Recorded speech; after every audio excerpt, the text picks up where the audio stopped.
Bigger than capes. Give me some insight. Yeah, I was looking forward to it, and then I watched it.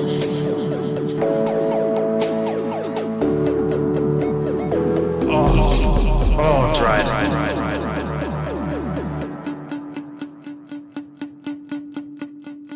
Hello, welcome to Bigger Than Capes. I am Zach, your host person, and this week I am my fellow host person, Angela. Yes. Hello, yes, I am a fellow host person. Yeah. I think I've really nailed like the awkward openings to podcast this month. They couldn't be better or worse, as some might say. It's weird because I know what I need to say. It's the actual saying it that's the tricky bit. Yeah, for some reason, as soon as I have to say the words I know I have to say, I become like host, person, mortal. Yeah. That being said, how are you? You good? I'm good, thank you. Yes, yeah. As a person, yes. As a host person, we're both. Yeah, we're both good. We're fine. So how you been doing anything? You've been reading some stuff, or I have been reading some stuff. I made the mistake of. This is the problem with Marvel, is they keep sucking me back in with Star Wars books. God damn them. So I've been rereading Gillen's Darth Vader. So I've done that, and I've now started on Sewell's Darth Vader, and decided that I much prefer Gillen's because it's got 000 and BT1 in. And if you have fun comedy droids in something, I am going to way prefer that to darkness and depression and death and genocide. To be fair, comedy murder droids. Exactly. That's where I've gone with that. So I now need to track down Dr. Aphra. Yeah. For more of that. But yeah, having said this year I'll probably not read any Marvel. I've read some Marvel, which is very unfortunate. I've read other stuff. I have been reading other stuff. And I feel a bit mad at myself for falling into the trap of, massive popular sci-fi IPs.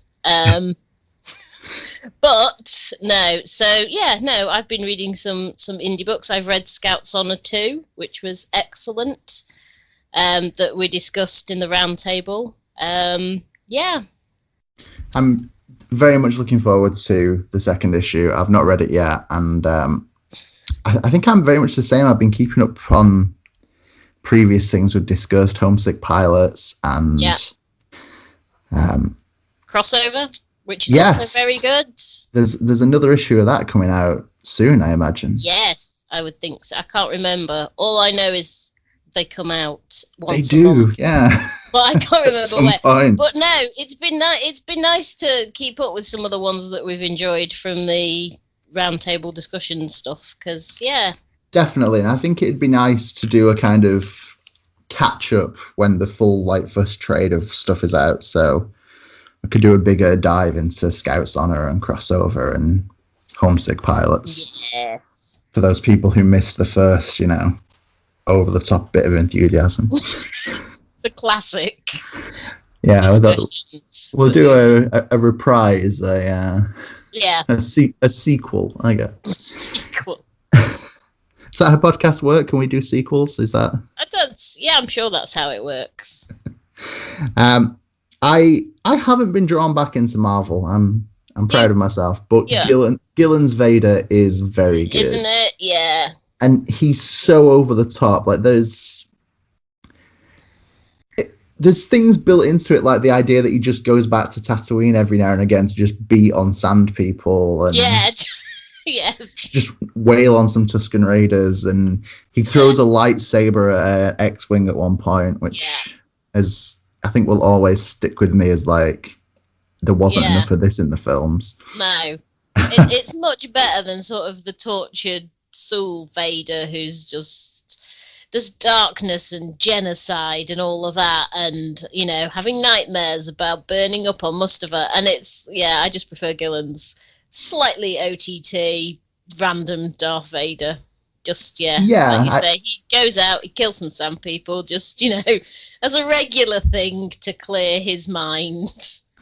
Which, bizarre, but kind of fits, I guess, in the that's grand scheme of Vader. I don't know. Yeah.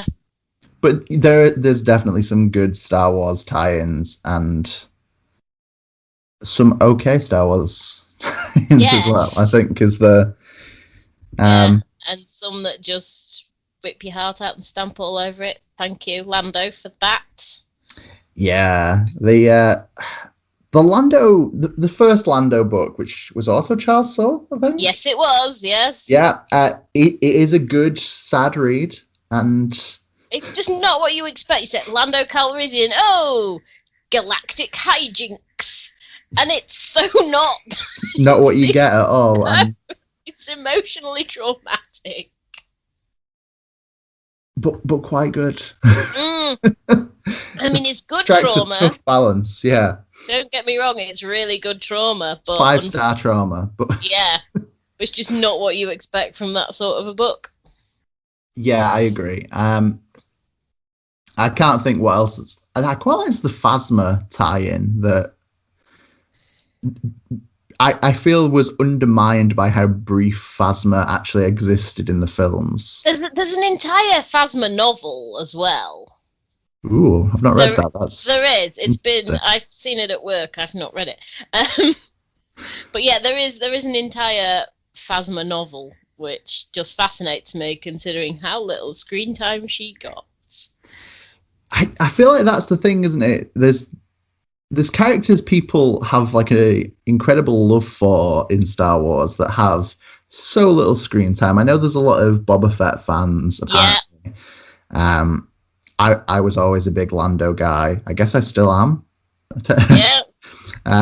But there's not enough Lando, and no. It's just the truth. There's a lot of characters in Star Wars for just long enough to get you interested, but not long enough for the film to do anything with them. But they live on in comic book and novel form. They do. I was talking. I don't know why. I don't know who. I was talking recently about the guys who are involved in the blockade around Naboo in. Oh yeah. I can't remember their names. Viceroy something, is it? Yes. Oh, it begins with an N, I think, but I can't remember what it is. And just the fact that I don't know if their backstory was ever fleshed out by anyone, but just a little bit more information would probably have what really helped, I think. Yes. I don't know what information I want. I just want something. Where did they get this blockade? Why? How? Who are they? Yeah, they're the pawns of Count Dooku, who's the pawn of Palpatine, as it turns out. But there's so many gaps in their narrative. It's because we see them then. I think they appear briefly in like Attack of the Clones. They're in Attack of the Clones. Yeah, I can't remember. Do they end up dying in Attack of the Clones, or do they get killed off in Revenge of the Sith? I can't remember what they do. Get killed off. A lot of people die in the sequel. Yeah, they do. It's a death city, really. I mean, the only people who make out alive is basically the Emperor, Darth Vader, and Obi-Wan Kenobi, and R2-D2, and the twins. Obviously, they pull through. They're kind of integral later on, apparently. Yeah, so they say. I don't know. I feel like I could make quite a long list of characters from the prequels who I just need a little, slightly more information on. Yeah. They'll appear in some spin-off. I mean, we're going to have, about 20 different Star Wars series and things coming up. So no doubt, some stuff will be fleshed out there, I assume. Yeah, there's a constant threat of more Star Wars. Yeah, it never ends. It never ends because it makes money. Yeah, pretty much. And some of it I get and some of it I don't, but that's... I guess that's the burden of being a person. I don't know where I was going. The burden of being a host person is... host person is the same. But I think that's what they do, is they're literally churning out so much that someone's going to like it. Yeah, and then those someones are going to assume everyone else does. Yeah, and then there's going to be, arguments on Twitter and Reddit, and that's how it goes. I feel like I've had a lot of conversations that are essentially, yes, The Mandalorian is fine. Like, it's totally fine. Please, let's not talk about it anymore. I actually work with someone who every week asks if I've caught up on The Mandalorian yet, and the answer is always like, no. When would I do that? I don't have time. I have other things that I need to consume for my media. Yeah, I have to spend days figuring out what I'm talking about on podcasts, and then I have to work out the amount of stuff. The life of a host person is a difficult one. The more we say host person, the more it sounds like I've got like some kind of intergalactic parasite living off of me. Say, it's the Trill all over again.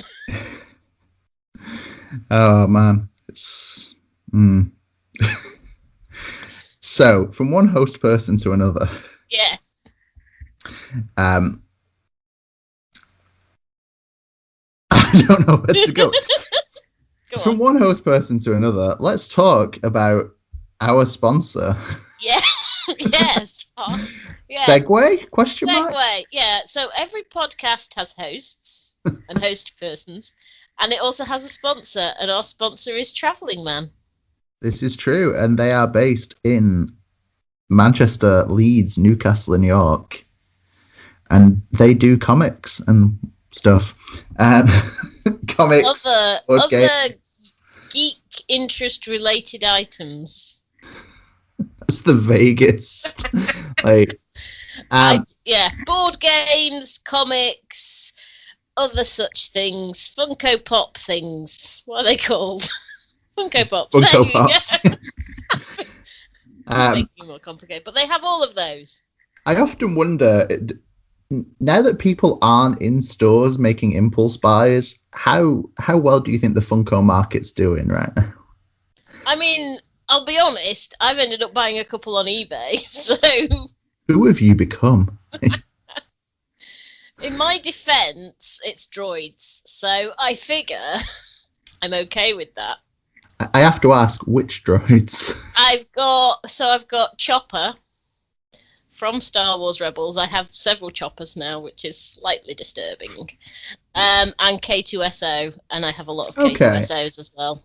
I think one of the perks with stuff that's like droids or something that isn't the standard Funko shape means that it does give you a little bit of variety, and like I've got Lion Cat, and Lion Cat is at least different enough that it's like, hey, no, this is fine. I've got Lion Cat. That's okay. Yeah. And a few others that, don't fit that standard Funko. Yeah, I like different things rather than just the straightforward. I have Baby Groot because why wouldn't you? Because that works. But some of them just don't look anything like the characters, and they also look soulless and dead in the eyes. So there's that. There's a certain relatability though in that, I think. That's how we all feel. No, I made the fatal mistake of buying some and winning some. I won the first Funko I got. This is such a disconnect. I won a Harley Quinn Funko in a pub quiz. Wow! And because I had it with me and like threw it in a backpack and just forgot about it, and then at gigs a few weeks later, it was like, I still had it, and I put it on top of an amp, and people then took that to be like, oh, Zach's into Funkos, and it's like, no, whoa, I won a Harley Quinn, and the amp's red, she's part red, there's a theme, and people like, yeah, I got you a Batman. It's like, why did you get me a Batman? Don't gift me. And then I bought Baby Groot and a couple of the other Guardians, and people took that as, we can buy you more Guardians. It's like, okay, but stop there. No, thank you very much. whilst cool and cute at first, they quickly become a thing that multiplies around the home. Anyway, you can get some of those from Travelling Man if they haven't already taken over your... If you want to get into Funko Pops, that, they're an option for you.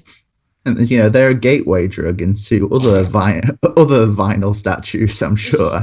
Sadly true in my case, yes. Yeah, definitely. Carry on. So Travelling Man currently offering click and collect in Manchester and Newcastle. They're also available online at travellingman.com. So hit them up, buy some comics and some Funkos. Apparently, that's something we're encouraging now. Who have we become? I know. What have we done? And other things that I assume are available at Travelling Man, I bet they are, include Resident Alien, which is what we're discussing this week. Yeah, I didn't check if it was in stock. I probably should have done, but... I've definitely seen it in Travelling Man stores. If it still is now, is a very different question. We're borderline on topic at the moment as well, because the show started 2 or 3 weeks ago. 3 weeks ago. Episode 3 was out this week or last week or whenever we're recording this. There's been 3 episodes. Vote from the past. There's been 3 episodes. I've only seen one so far, but I will inevitably watch the others at some point soon. I've seen all 3, and it's interesting how it varies from the comic. And I have to say I prefer the comic. Okay, and I think we will get into that after we've done some comic chat, if that's works. Yeah, that's good, because I do want to talk about the actual comic, yes. Yes, so this was your choice, so I'm going to ask the painful question of Angela, why Resident Alien? Why Resident Alien? Well, first of all, I heard there was a series coming out, and I thought, hey, here's a good chance to be on topic for once and actually, be down with general media trends. So that was a consideration. The other consideration is it's actually a really interesting comic. It's got murder mystery elements to it. It's got themes of immigration and fitting in.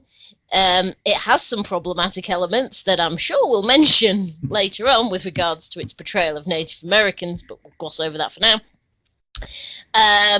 But, small town, it's quite, and I did read this online, I can't remember where, I think it was Bleeding Cool, which makes my ears bleed that I read that. But it is more like Murder, She Wrote and Columbo with an alien. There's an element of that, and I like those, small town murder mystery sort of shows. So it's a nice comic from that point of view. It's a very easy read. There's there's nothing in here that I have to reread and go, okay, so what was going on? I can actually follow the plot, which, as we know, I enjoy following plot. And it also has the alien element, and, I do like a bit of the old school, aliens crash land on Earth and what happens next, and conspiracy theories and men in suits following aliens around. So, yeah, it has a lot of things I like. And it seemed on topic.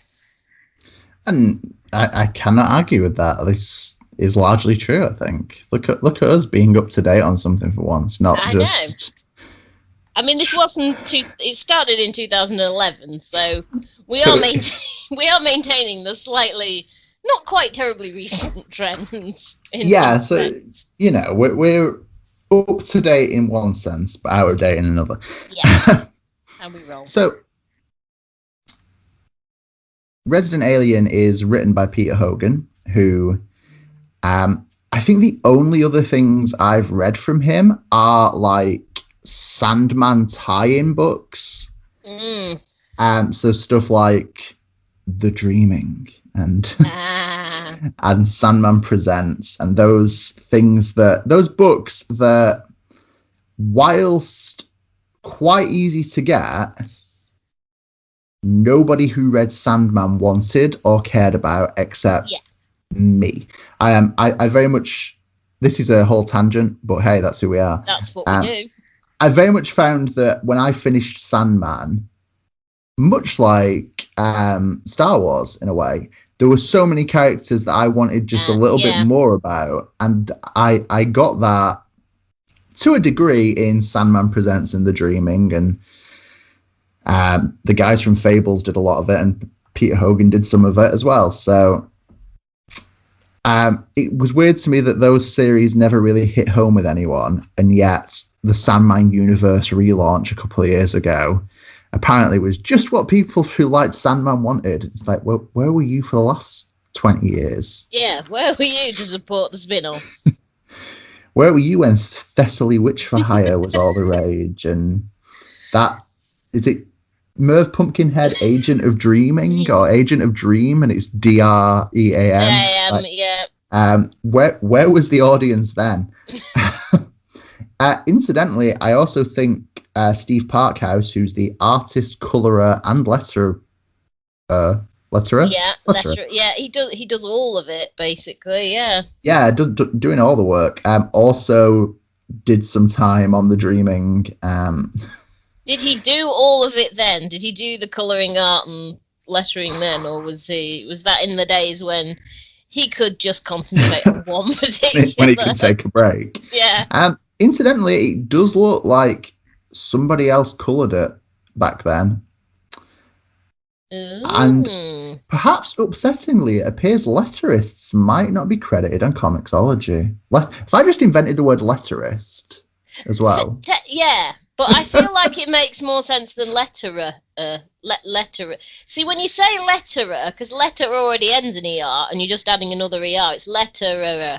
Whereas letterist makes far more sense, and I think we should push that as let's make letterist happen. Yeah, I'm going with that. Yeah.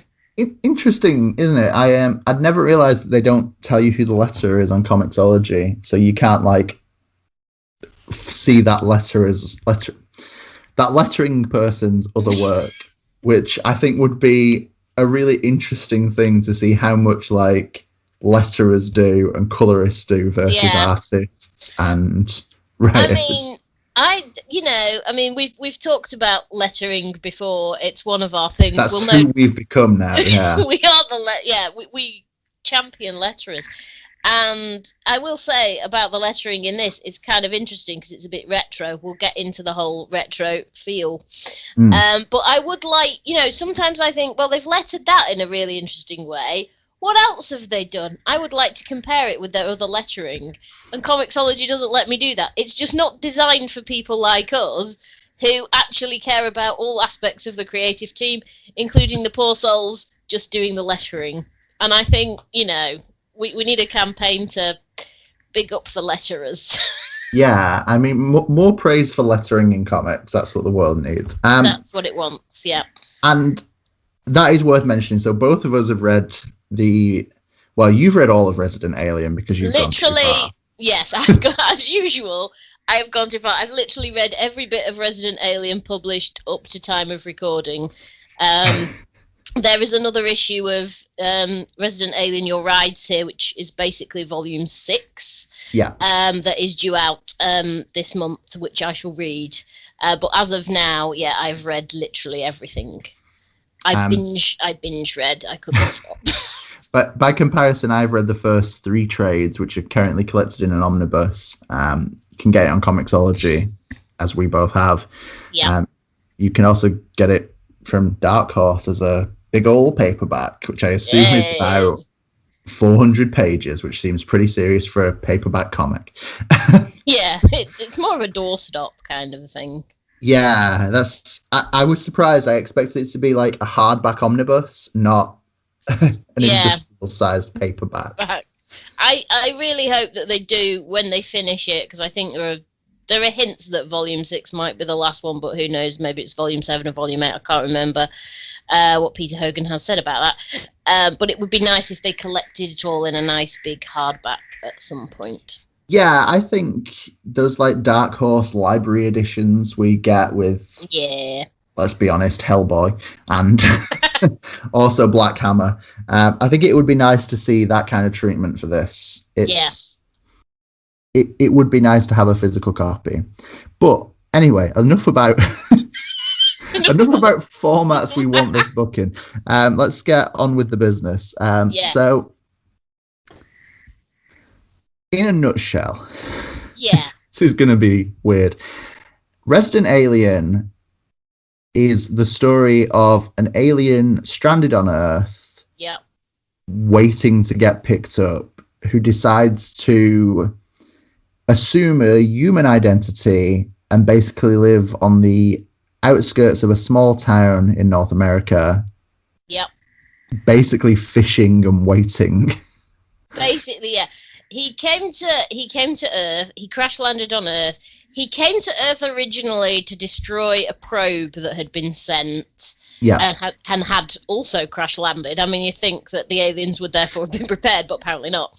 So he has to go and destroy the probe, which he does. But then as he's leaving, he gets shot down by someone, either Americans, Russians, Chinese, or somebody else. He manages to destroy his spacecraft, but then he's stranded, and his only hope is that someone realizes that he's missing and will come and get him. Yeah. And he decides to take on the identity of Dr. Harry Van der Spiegel. Yes. There's a bit where he's talking to the sheriff early on in volume 1 where the sheriff's like, "Is that German?" And he's like, "It's Dutch, actually." Which is good, to be fair. And he's under the assumption that by being a retired doctor, it explains why he has money and people will leave him alone until the town doctor dies in suspicious circumstances, and he's the only other doctor for miles around. Yes. And he finds himself in a kind of, for the first volume, in a kind of classic, almost procedural. It's like he's been dragged into a crime procedural as the, quirky consultant. Yes, it's the foundation of 100 TV procedurals. Yeah. Yeah. And it's weird because we kind of see this strange small town with strange small town vibes. Everyone knows everyone else's business, and they've all known each other for forever, and the fact that there's been a murder is a big deal. Because no one's ever been murdered in this town before. Yeah. I forget, is the town Patience? Patience, yes. Gotta love that irony. Yeah. I think I like that name because he has to be patient, sitting around doing nothing, waiting, and ironically, he's impatient.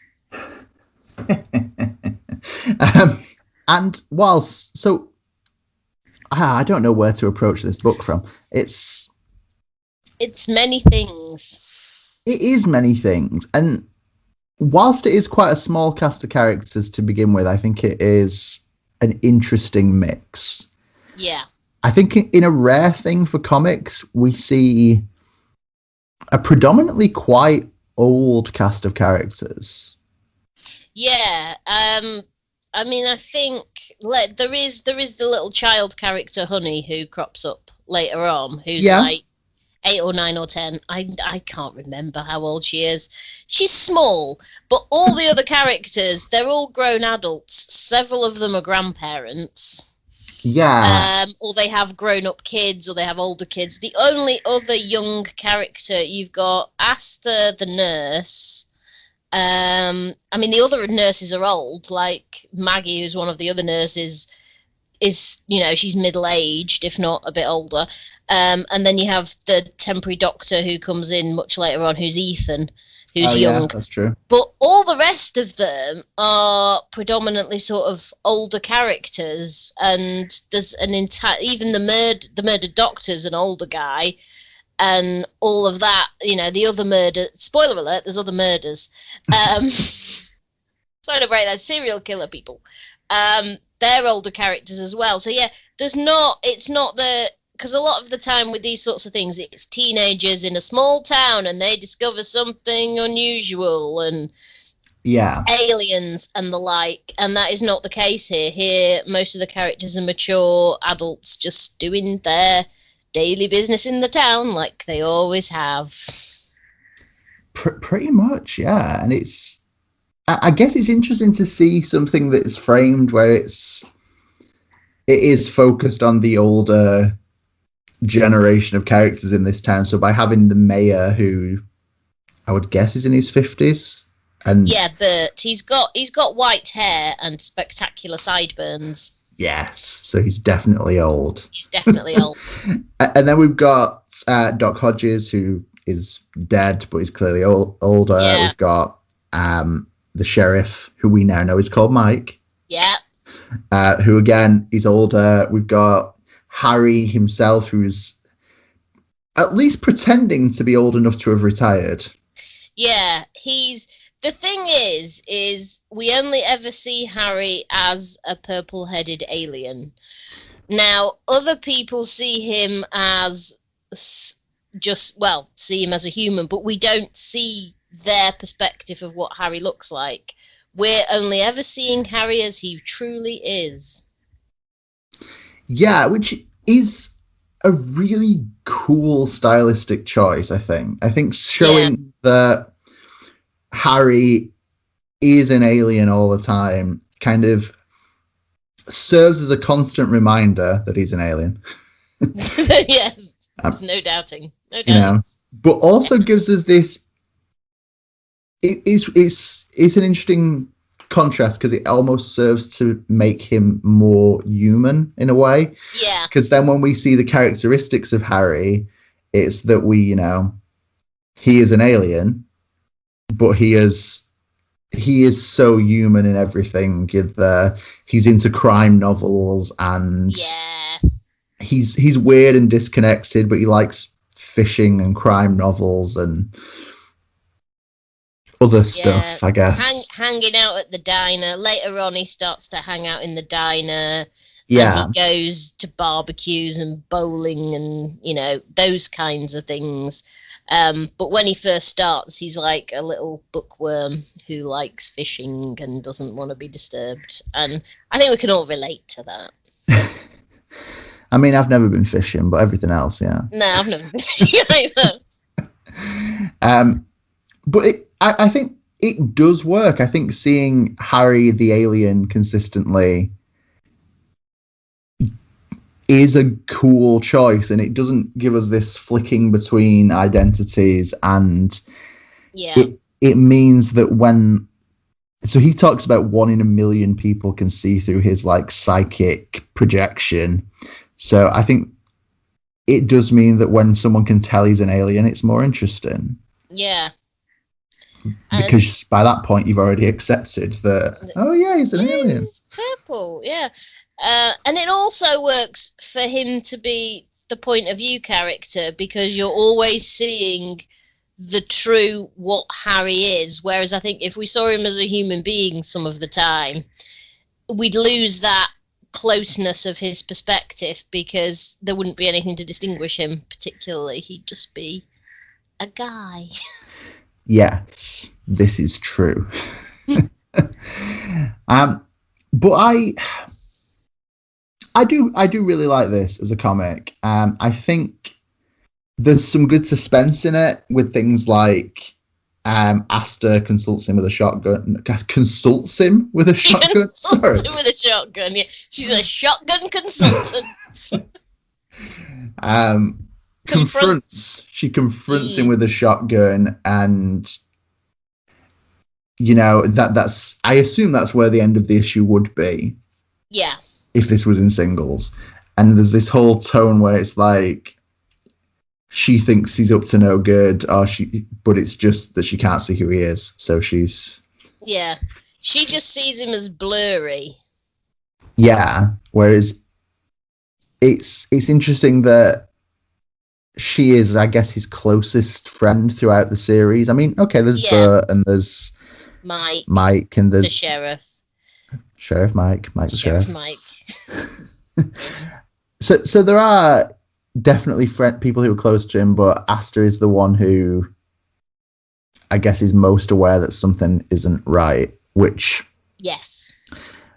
plays into the somewhat problematic Native American depictions. Yes, it does. So let's mention this now and get it out the way. But yeah, there's this whole dreaming thing where she chats with her dad in her dreams, and, you know, mysticism and fate and being on the same path or divergent paths, or paths are involved.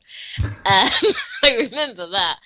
Yeah, so there's almost this hint that because she's not one of the 1 in a million who can actually see Harry as he is, but because of this sort of mystical Native Americanness, she can sense there's something wrong with him because he appears blurred and she can't quite work him out and things like that. But it's explicitly tied into Native American mysticism, which is a little bit dodgy. Yeah, it's not great. I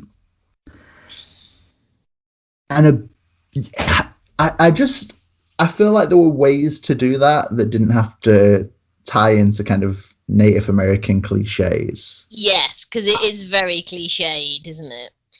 Yes, that is how it feels. It feels like this is how we always depict Native Americans, so this is what you're gonna get now. Yeah. And it's a shame because Asta is a really good character, and I think she's a really good addition to the cast. I think she's got a good kind of dynamic with Harry. She has. I like how it sort of there's an arc with that relationship as well. So she starts off like distrusting him, and then in the showdown with the serial killer, there is some shooting, and Harry accidentally gets shot. But she looks after him, and she's like, yeah, you know, I know there's something not right about you, but you're not a threat. And then they become quite close friends, and Harry needs someone to confide in as well, and he's able to sort of confide in her a little bit, which is nice.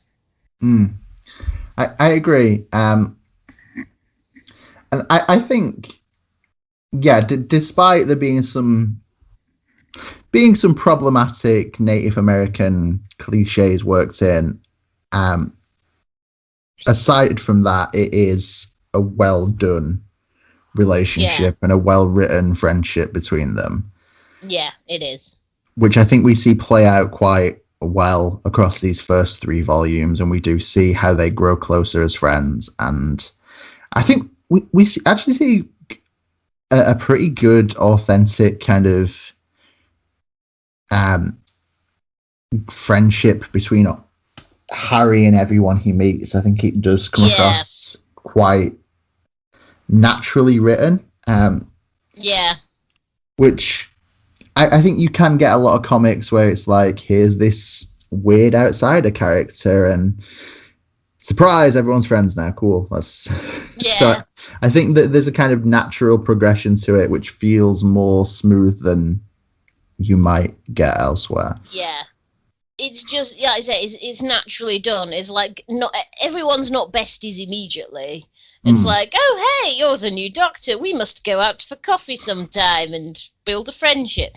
It's much more what would happen if someone was coming in as the town doctor. And obviously, as the town doctor, people, you know, small town doctor, you want a good relationship with your small town doctor because he's literally your only hope of medical aid. Yeah, there is that. So people approach it like that, but then it develops along those lines, and it's nice, but it's never forced. It's never like, yeah, these people are friends now because reasons. Yeah, I think that's true, and I think it's something that works well in this kind of story. I think particularly going from that kind of police procedural thing, it's nice to see a more organic, smooth mixing of the new character into an established environment. It does remind me a little bit of Murder, She Wrote.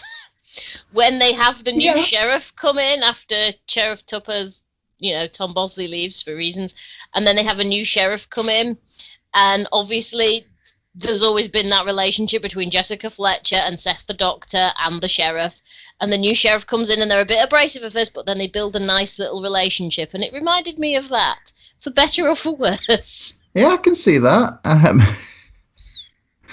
Some quality Murder, She Wrote detail there. I'm impressed. I'm a fan. I'm just going to throw that out there. It's... So, okay, the first volume is a kind of standard murder mystery affair. And from there, it kind of feels like at that point as well, it could have been a standalone 1-volume type spiel, I guess. Yes. And it would have worked. It would have, if we'd have only had one trade, it would have worked fine. Yes. So I think there's clearly room for more, and I think volume 2, which moves into the Suicide Blonde storyline,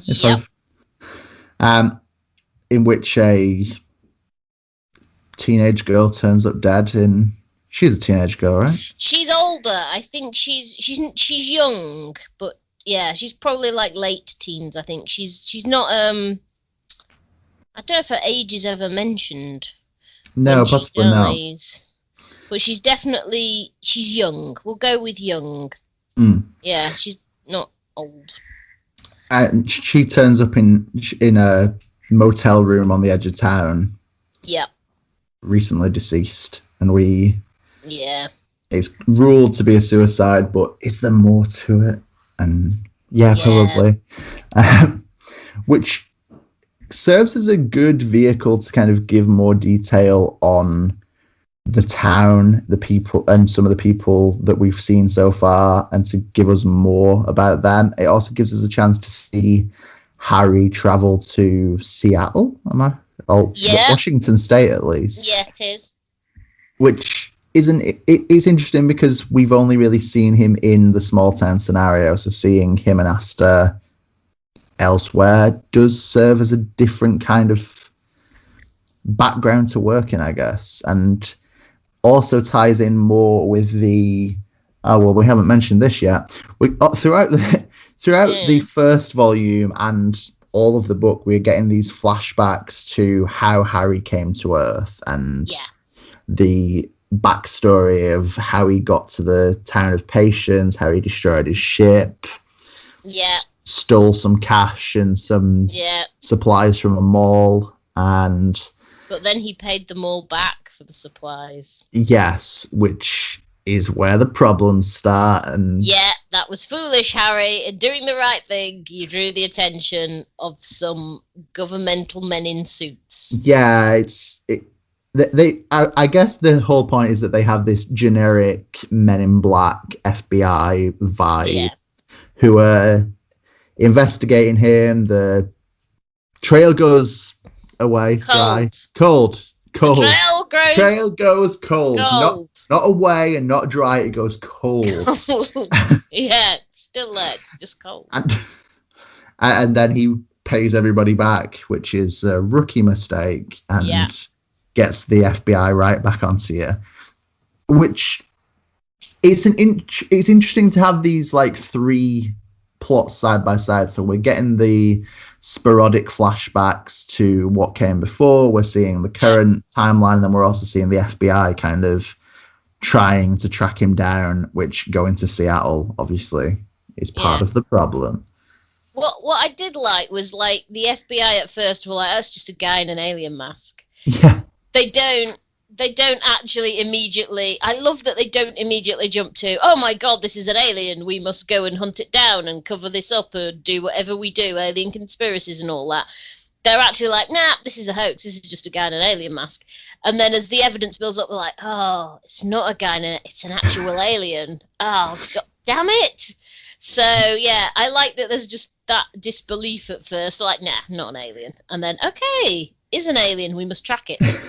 Yeah, it's good, and it's different from the FBI we normally get. We normally get a very, Christ, another alien. It's like, what?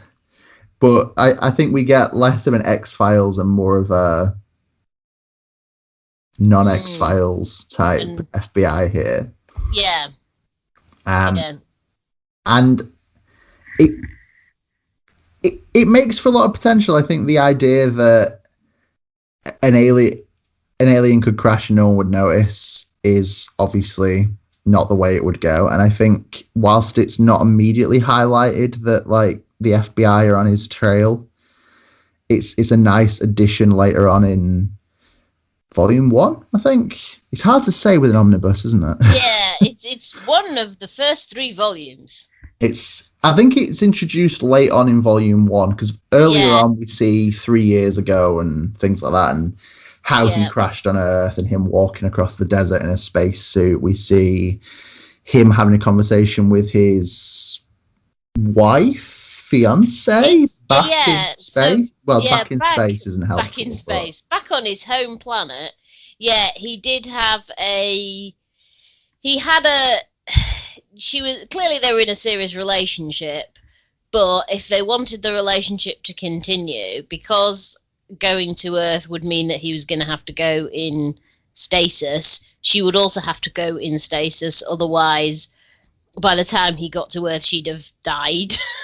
And yes. Yeah, and she chooses to not go in stasis. So it's because her parents are elderly and need her, so she chooses them over him, and it's quite sad. I mean, I get why she did it. It's not, she's not painted as a villain for doing it, and Harry's clearly very sympathetic to her and her situation. He gets it, but he's still quite sad about that. Which is understandable, I think. Yeah. But it's weird because their planet looks quite Earth-like, but like it's greener.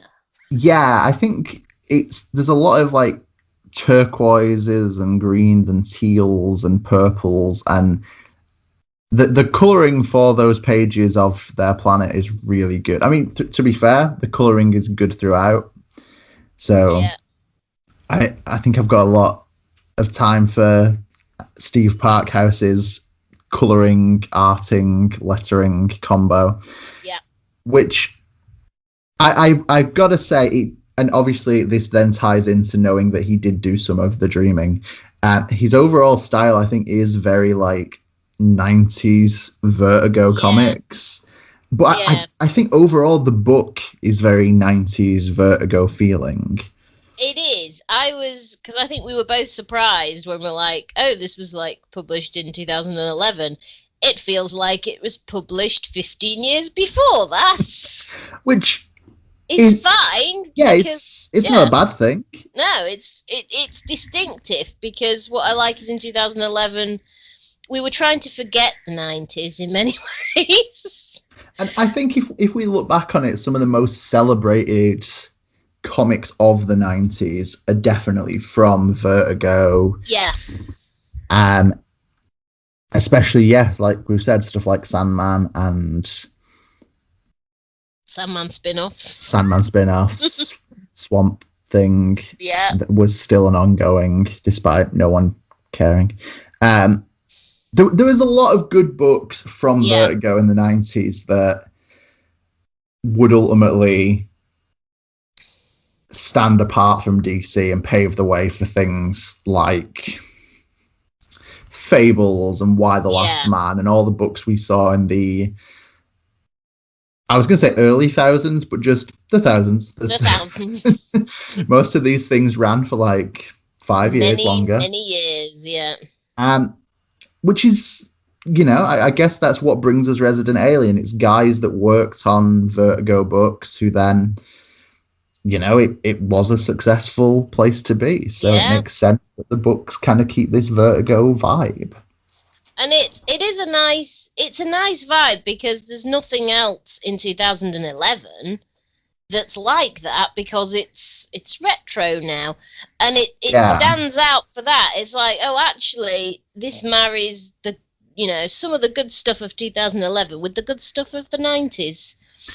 Yeah, and I think by 2011 a lot of would-be Vertigo books were now at Image, trying to be a lot more modern, and I feel like Vertigo were actually releasing books that were trying to be a lot more Image.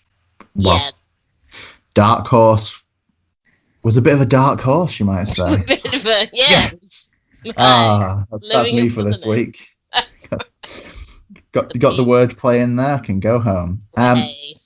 So before we move on to television show stuff, Volume 3 is... Volume 3. I think both of our favourites. So good. It's so good. So after the murder and after the suicide, ? Yeah. We then find that essentially Harry just wants to know who wrote His favourite mystery books. His favourite crime books. And Yeah. there's more to it than that. There is. He finds a manuscript that's been hidden away by the dead doctor from volume 1, Dr. Hodges. And I like that we've not forgotten that he existed, because it would have been so easy to just be like, yeah, he's dead, and then we never mention him again.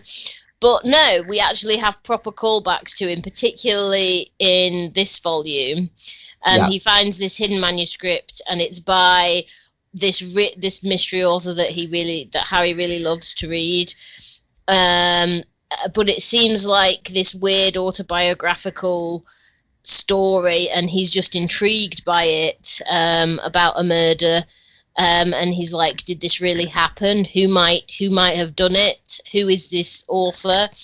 And because it's such a small town, he's basically investigating within the small town who this author is. And it's really nice because it shows as well the relationships by this point that he's made with the people of the small town, because they indulge him in his little side quest to find the author of this book. Yeah. And what the truth about this mysterious manuscript is. Which, it doesn't feel like it should be such an interesting volume, but I really think it is. And I think the idea that after solving murders, it's then just interesting to try and find out who the author of this book was and who the real person behind the pseudonym was. Now look at me, I know word pseudonym. It's a real weird volume, but it's kind of intriguing because of that. I think the fact that we see glimpses into the past of Patience. I stand by that as a sentence that's not witted and flawed. And I think everything along the way serves to tell us more about the setting and about Harry and about who he is. So learning that, there is a history here and there is a town before Harry enters it, which I think sometimes isn't this considered. Yeah. And it's nice to go, because obviously in the last one they went to Seattle, and it was nice to see Harry and Asta interact with people outside of the town and get a feel from them outside of the town. But then it's nice to bring it all back to the town, because ultimately this is Harry's home now. This is, I think that's what it shows, is like, yes, he goes to Seattle and does all the things, but ultimately he comes back home to Patience, and then it's like, there's still stuff to learn about, there's always stuff to know about where you live, like, murder and hidden underbelly. And it's nice for him to see a bit more of the history before he arrived and who these people were before he came on the scene. Yes, I agree. And I think, okay, I'd forgotten, flicking through this I had forgotten about the electrician guy who's just an idiot, but he's like terrible. He's just 5-star terrible. He keeps promising he's going to fix things, but ultimately makes stuff worse. He puts his leg through the floor, which is how Harry finds the manuscript. In a Sam Hodges branded briefcase. Monogrammed is probably the term, not monogrammed. Branded. And big phrase. He is a wonderfully stupid addition to this, I think. And Amy Bless, he's so well-meaning. He, like you say, he's absolutely terrible. He's the worst handyman. He would be blacklisted. Yeah, because it's a small town. You just wouldn't call this guy. Yeah, but because it's a small town and everyone knows everyone else, you can't, unfortunately, blacklist the guy. So you're forced to still give him work, even though he's terrible. But there's a lot of good stuff in this volume. There's, like I say, there's the digging into the past. There's the investigation from Harry of, was this manuscript based on true events or was this fiction? I think it tells us a lot about the friendship with Asta. That she's willing to go along with his nonsense. Yeah, indulge him. We also get things that. So there's a whole. There's a lot of layers. So there's a subplot with the new Doctor, Ethan. Yeah. Which, without Ethan, they don't get to go to Seattle. I think that's an important thing. Yeah. So Ethan turns up and is this kind of, I don't know, young, emo-looking Doctor guy. Yeah. Who isn't a bad guy, but people don't like him as much as Harry for whatever reason. I guess people don't trust young Doctors. We know this historically for some reason. It's like, you look, you're the age of about 12. Are you qualified? Yeah. So he's not a bad guy, and he just doesn't really fit what patients want in the Doctor. He's a young urban chap, and they're small rural town. Yes, and I think his addition facilitates that Harry and Asta can just go to Seattle for a volume, and he also facilitates that, again, Harry can just wander around trying to find out more about a book that wasn't released, and the story behind it. But we also see the scene where he decides to, or is convinced, I can't remember which it is, to take a job in the city and go away, where they're like, good luck, and as soon as he leaves, it's like, okay, cool, let's break out the good cake, I think. Yeah, I do feel for Ethan, because he doesn't do anything wrong, he just is not what they want. What they want is an alien. What they want is an alien called Harry, who they've no idea is an alien, apart from... And that's also what appears in this volume, is that, so the granddaughter of one of the people we meet in this volume, called Honey, who is young and small, she actually sees Harry for who he is, and she draws a picture of him as an alien. Yes, she does. It's a very nice picture. It's quite skillfully made. Yeah. And she's ever so proud of it. And everyone's like, all right. Grandma's like, I think it ends shortly after that. Grandma's like, that's a weird picture, but hey, whatever. Well done, kid. Which, I mean, you've gone further than I have with this. Yeah, that does become a plot point. Spoilers. Because we've obviously seen hints, there's a photo taken of Harry in... Volume 2. Volume 2 in Seattle, which kind of suggests to the FBI that he might be an alien, and... Yeah. There's enough to hint at something's not as it seems with Harry throughout the volumes, and I think it's quite a well-paced story in the long narrative of Harry is an alien stranded in a small town in the United States is quite well-paced, and we see enough to explain that this isn't a quick story about him getting a ride back to... No. There's a lot of dimensions to it, and I think a lot of comics would be tempted to rush to, but the FBI are involved, and there's... Yeah. The investigation into who he is. I feel like a lot of comics would be eager to make it about that. The fact that it is just about this guy, I think makes it a better read. The fact that it's not about, or not predominantly about, the investigation and the fact that he's an alien, and that takes a backseat to the fact that he's, wants to help people and does like humans. Yeah.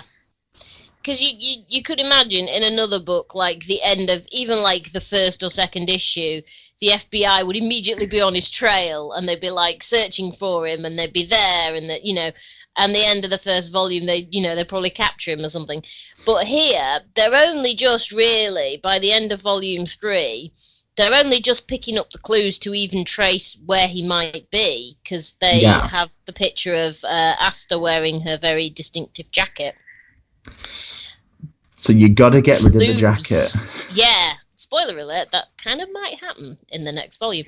But yeah, it's nice that isn't the focus. It's always there in the background and it's percolating away, but that's not what the point of this is. The point of this is to see Harry interacting with the people, and forming relationships and solving crime, which is far more interesting, because we've seen the FBI chase aliens thing I don't know how many times in all sorts of media. Yes. And so it's nice to, I mean, obviously you kind of have to have that there because it's part of it's a trope that you get with aliens stranded on Earth stories. You're always going to get the government types coming after them. But the fact that is so in the background for a lot of it is really refreshing, because you just get to know the characters better and you get to see them more. And then ultimately, if the FBI ever do catch up with him, it will have far more of an impact because you'll have seen how important he is to the world that he's now living in on Earth. Yes. All of that. Well said, Angela. Thank you. I've been bizarrely coherent. I don't know what's happened. Worried for myself. I like this book a lot, and whilst yes, there are some problematic elements, I think it ultimately tells an interesting story about an outsider becoming part of a small town. Yeah. It's an immigrant who's integrating into the world in which he finds himself. Yeah, and I think it's a very positive story in that sense. I think we see a largely very accepting town. Yeah. Which we don't often get in this kind of story, which is a nice change up. And I think there's a good mix of characters. I do really like Harry and I do like Asta a lot. I think there's something creepy about Bert at times. I'm sure you'll agree.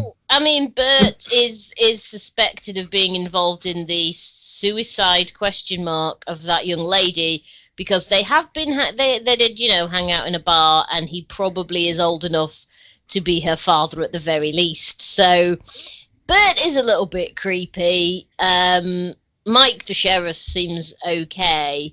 But yeah, Asta and Harry are far more interesting characters, and it's nice that they're sort of the focus. But even some of the nurses, I mean, they're horrible to Ethan sometimes. But I feel really sorry. Do what you gotta do, aren't you? You know. I know. But they're all really nice as well. But yeah, there's some interesting town characters. But yeah, Harry is probably my favourite character, swiftly followed by Asta, because we spend most time with them and they're most interesting. But everyone's, there's some good even rubbish minus 5-star handyman. Worth his weight in gold as a character, though. Exactly, yeah. So I think that's largely what I've got to say about the comic. Do you want to move on to the TV show, or have you got anything else you'd like to throw in? All I can say is it's a good comic.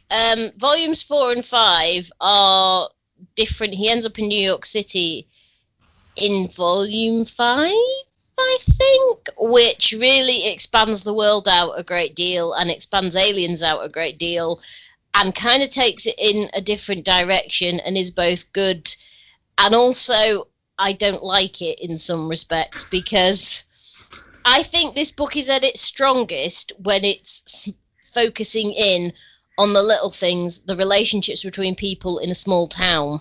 Yes. Which is going to be really interesting when I mention the TV show, but we'll gloss over that for now. I think it kind of goes a little bit, certainly I think sort of volume 5 into volume 6 has gone a little weird.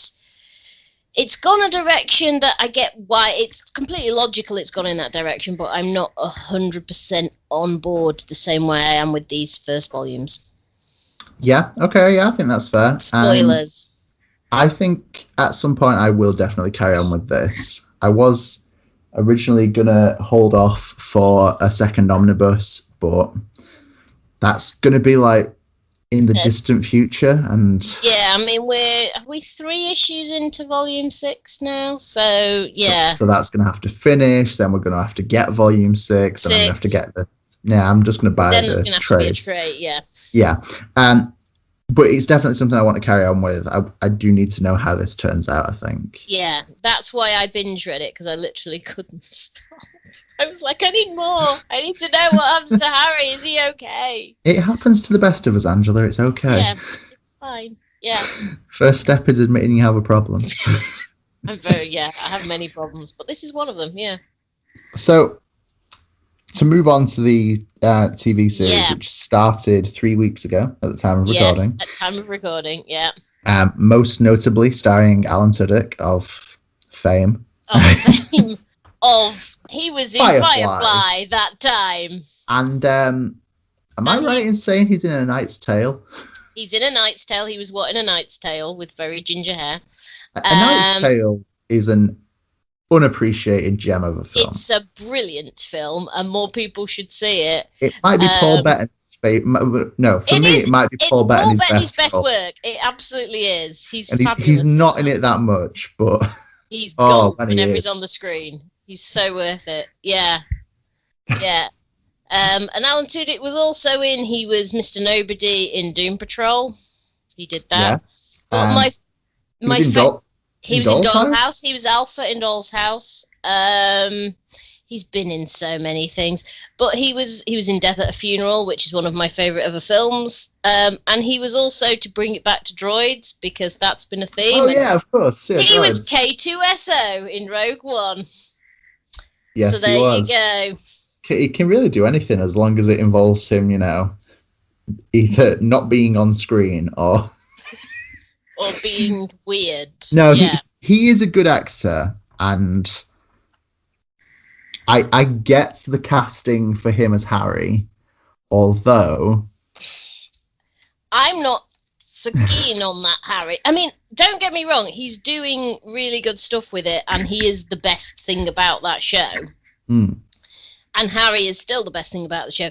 But his Harry is so completely different in every single way.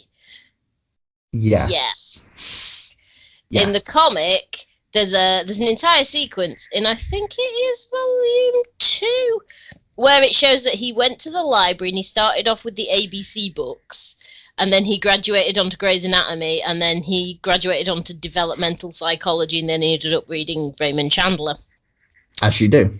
As you do, that's what happens. And that's clearly how he learnt the English and learnt how to be a doctor, and Harry in the series doesn't. He just watches Law and Order reruns. And that's how he learns how to be a person. Yeah. Don't get me wrong, it's funny. It's hilarious. But it is weird. Yeah. And it's a much more sinister Harry in the show versus quite a gentle, I want to say is the word I want. Yeah, he's a gentle and kind of Harry in the comic wants to do the right thing, and even sometimes, when there's murder involved, he knows what justice is. And also, he paid back the money he stole from the mall and all that sort of stuff. But also, he's there for a different reason. So he ends up on Earth. He's there to destroy a probe, which he does. He crash lands, and then he destroys a spaceship. Harry in the show crash lands because he was about to drop a device on Earth that would exterminate all life on Earth. So he's coming from a very different place originally. Yeah, and whilst I don't dislike the show, there are certain elements to that don't sit right with me. The fact that he's murdered the real... spoilers. Yes. The fact that he's murdered the real Harry Vanderspiegel. Vanderspiegel. He's murdered the real Harry Vanderspiegel and assumed his identity. He's ready to murder the kid in town that can recognize who he is. Yeah. He's just a lot darker and more antagonistic, and I guess... Yeah. And he doesn't know anything about doctoring. That's the other thing. Like, Harry in the comics has read Grey's Anatomy, and I don't know what volume it's in. It might be volume 4, where he says to Asta, you know, although I'm not qualified as a doctor technically, if you gave me a medical exam tomorrow, I would totally pass it because I've researched and done all the rest of it. And Harry in the show is looking things up via Google. As you do. As you do. And it's, yeah, he's not got any medical knowledge whatsoever. And also, Harry in the comics did not kill a guy. He just took on the persona and called himself Harry because technically he's Harry in his own language, I think. And that's where Harry comes from. It might be true in the show to a certain extent. But yeah, the Harry in the show is both more childlike and more sinister. Which is an uncomfortable combination, if you ask me. I think that's the thing, is because he's not... I mean, let's compare it to K2SO, because he's quite, at times, childlike, but also will murder stormtroopers given half a chance. Yeah. And that works. It does. That works. Whereas this innocence paired with, you know, I want to kill you all, it doesn't work in the same way, and it doesn't work compared to Harry in the comics as I would like it to. I think they're trying to shove too much in. It's a fish out of water story. He doesn't understand people, but also he likes law and order, and there's a crime in town, so he really likes that. But also he wants to kill all human beings, but also there's this kid who he, you know, wants to kill, so he's a bad person, but we have to empathize with him because he's a fish out of water and all of that. Yeah, it feels like there's more contradictions in the show. I think it's more simple in the comic. Yeah, it's like, so Harry in the comic is an immigrant who is finding himself and is managing to integrate into society. In the show, Harry is a fish out of water who has no interest at all in integrating, but is finding himself sort of forced into it, and he doesn't really want to do it. Yeah, pretty much entirely that. And don't get me wrong, I'm not saying that the show has no merit. I think there's.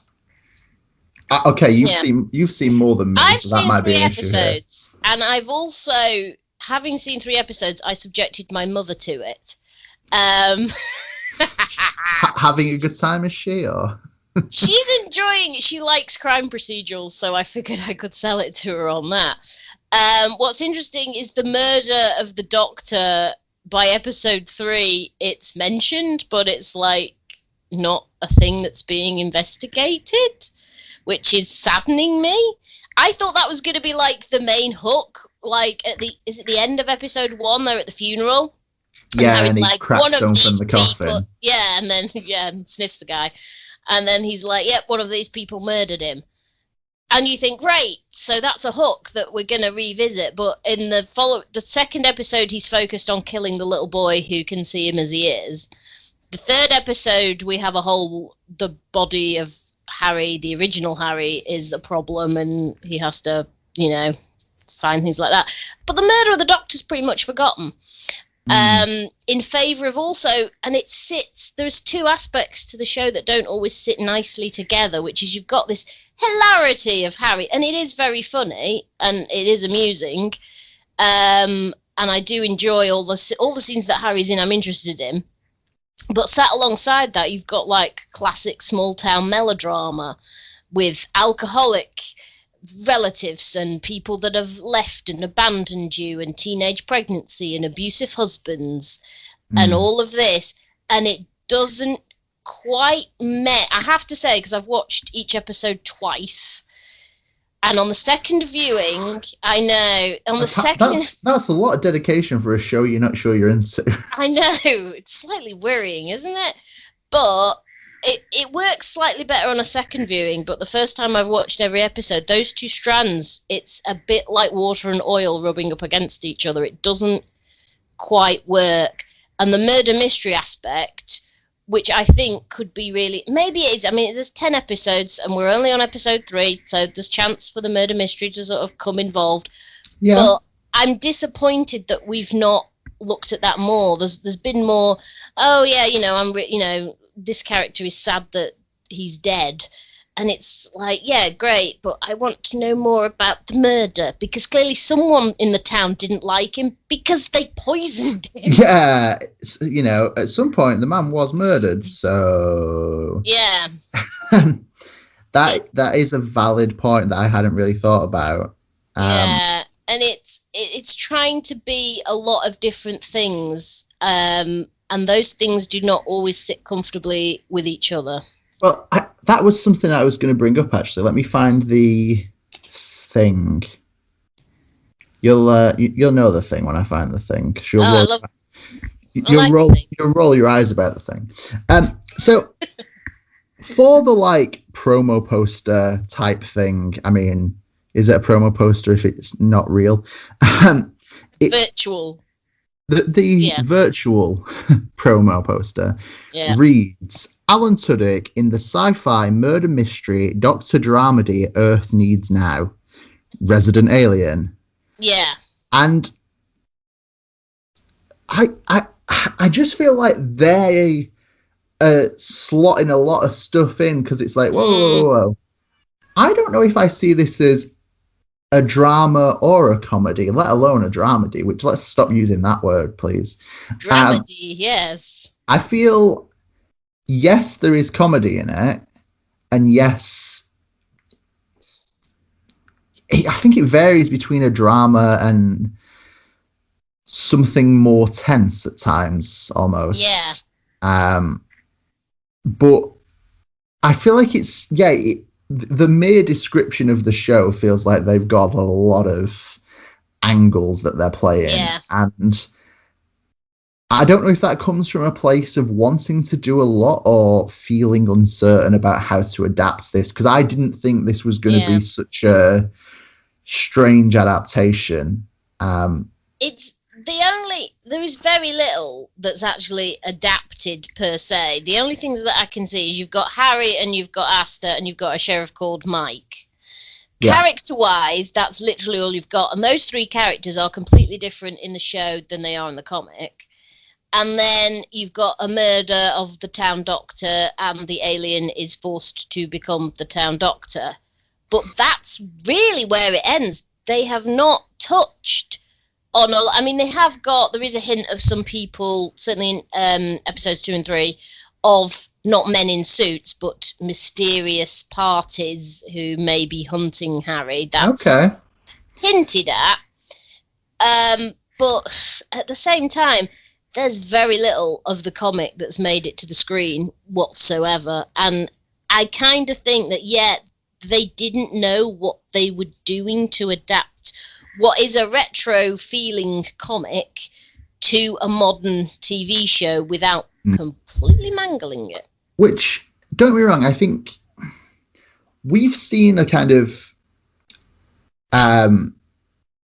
divergence from source material with a lot of adaptations recently. Yeah.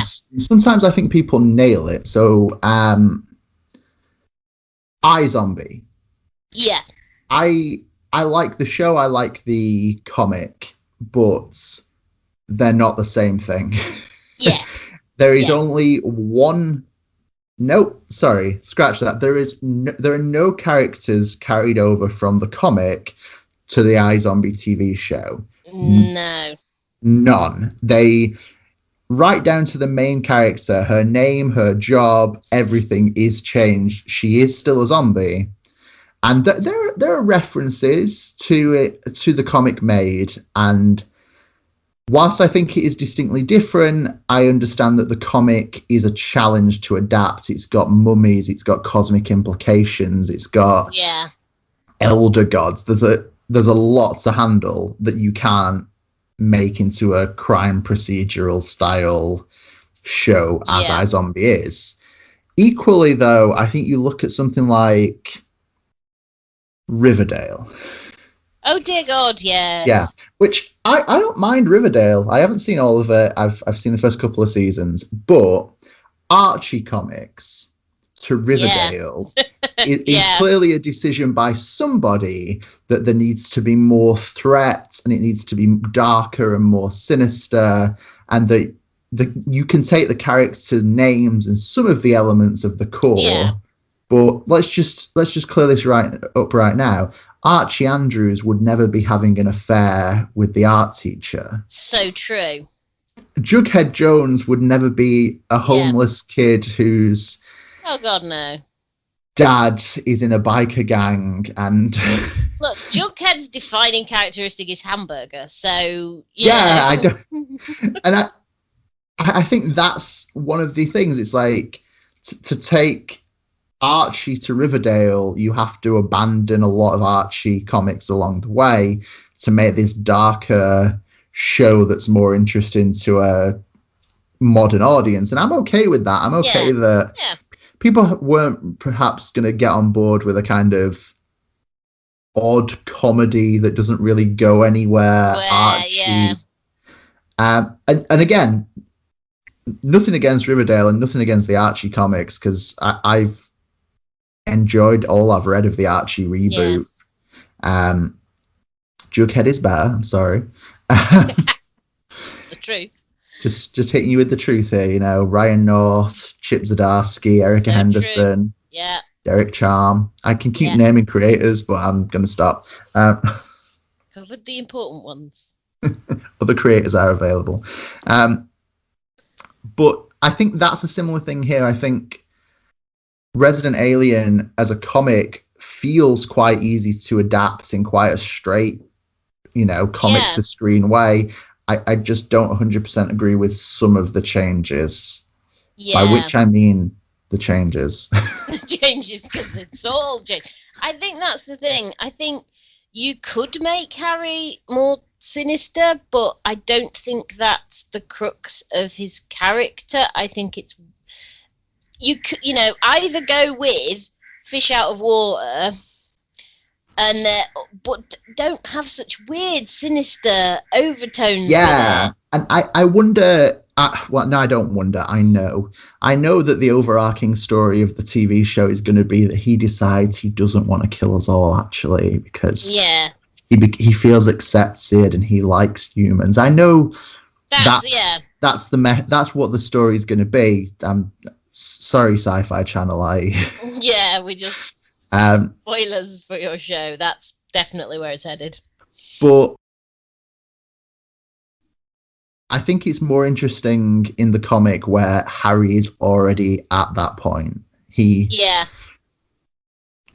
already didn't have a problem with humans, and I think that's and I think the other thing is, like, so you see the small town dramas in the comics and they're interesting, but they take like a single panel. And in the show, certainly in episode 3, take the character of Asta, because she's such a good character in the comics. She's a good character in the TV show, but dear God, she has the story of a soap opera character. So with the abusive ex. It gets better. There's even more. So her mother abandons her. She doesn't know who her real dad is, I don't think. Her mother abandons her. She gets raised by this other guy who she calls dad, but he isn't like her biological dad because reasons. And then she gets pregnant at 16 by the biker who's going to turn into the abusive husband. She gives the kid up. I think that's in episode 1, though, right? Yeah. Okay. But there's mention that in episode 1, and then she stayed with the abusive guy, and they ended up getting married. And she felt like if she left the marriage, then she would have given the baby up for nothing. And that the adoption plot line continues to fester throughout episode 3 in big ways. And then she eventually leaves her abusive ex, and it's like, why does she? Not only was she abandoned by her own mother, she was a teenage mother. She's got an abusive ex. She doesn't really know who her biological father is. It's like, how much? Oh yeah, and she's really sad because the doctor was her sole father figure in life because she was estranged from the father that raised her, even though the father that raised her wasn't her actual father. I mean, please stop, show. Just stop. At a certain point. There's so much in there to unpack. And I mean, even the deputy in episode 3 is like, yeah, you know, so I did an ancestry DNA test, and it turns out that my real father was my dad's best friend, Bill. So I told my dad, and he and my mom split up, and now he lives in Ohio. And it's like, right, great, whoa, show. Let's just drop these huge melodramatic backstories. We don't need it. That we really is don't need it. That is a lot for a 10-episode show. I mean, we're both clearly going to carry on watching it. I mean, yeah. And I feel like that is purely because we both like the comic. We both need to know. And ironically, I still like Harry in the show, just I don't like him anywhere near as much as I like him in the comic. It's a very different character. Yeah, I want to see, and like I say, when Alan Tudyk's on the screen, I'm just enjoying myself because he's a good actor and he acts weird really, really well. That's just not the character that very practiced at being weird. Yeah, he's done a lot of... I don't know how that comes about as an actor. You know, but he's very good at that. And the rivalry that he has with the young boy who can see him as he really is hilarious, but again, does not fit into the general melodrama stuff going on in the background. On the one hand, you've got somebody wrestling with the baby that she gave up when she was a teenager versus, hey, there's this kid who I'm thinking of killing in a terrible way. It's weird. Yeah. So I'll stick with it. I am enjoying it. I'm not so keen on the melodrama aspects of everyone's got a tragic backstory kind of stuff going on, and some characters just annoying a little bit. But I will stick with it partly because I really like the comic and I want to support something with the name. But the comic, for me, is superior. Who knows? Maybe the next 7 episodes will be amazing and I'll come back and... We'll check in again in 7 episodes. We'll check in and see. But for the moment, I'd stick with the comic because the comic is better. I think that is fair. By all means... If you're listening to this and you're curious about Resident Alien, definitely check out both and make your own decisions. But I think both of us would recommend the comic first and the show second. Absolutely, yeah. I think that's largely all I've got to say about Resident Alien. I don't know what I think we could carry on, but we would ultimately rehash everything. We'd just be repeating everything all over again. So, yeah. Read the comic. Yes. Which I feel like is often our message. I don't know. Which is good, considering we're a comics podcast. I think we're doing the right thing there. That's a good shout. So thank you for listening. We will be back next week for our February comics roundup. Yes. Because this month does not take any time at all, does it? I'm like, didn't we just record that? Last week? I could have sworn. February's a weird month. So we'll be back next week for that. I've been Zach. You've been Angela. Yeah, we've both been host people. And we've been Bigger Than Capes. And remember that comics are bigger than capes. Never ever going to get that synced up right. Never going to work.